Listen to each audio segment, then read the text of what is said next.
होती है और उसमें से छोटी छोटी जड़ें निकली हुई होती है। जैसे आपने किसकी जड़ किसकी खाते हो आप? गाजर और मूली आपने देखी, बीच में से मोटी होती है और साइड से उसके पतले पतले बाल से निकले होते हैं, तो वो कौन सी जड़ होती है? अपस्थानिक जड़ जो होती है उसमें कोई मुख्य रूट, बीच में से मोटी जड़ें नहीं होती है, बहुत सारे रेशे रेशे से निकले हुए होते हैं। ऐसी जड़ किसकी देखी है आपने? बाजरे की। Very good. बाजरे में जो जड़ होती है उसको अपस्थानिक या रेशेदार जड़ कहते हैं। अब सवाल ये आता है कि हम बिना जड़ देखे सिर्फ पत्ती देख के कैसे पता लगाए कि इसकी जड़ मुसला होगी या अपस्थानिक?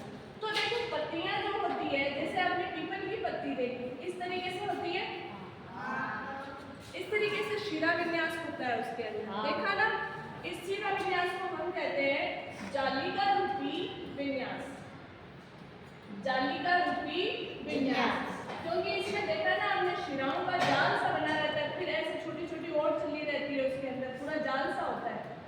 तो जिस भी पौधे की पत्ती में जालिका रूपी विन्यास होगा उसकी जड़ मुसला मूल होगी, और जिसकी पत्ती में इस तरीके से देखना, ऐसे लंबी लाइन, जिसको हम कहते हैं समांतर शिरा विन्यास। समांतर है ना, लाइनें, लंबी लाइनें हैं, जाली नहीं है बल्कि लंबी लंबी लाइनें। बाजरे का पत्ता देखा आपने? बाजरे के पत्ते में ऐसे लंबी लंबी लाइनें होती है ना?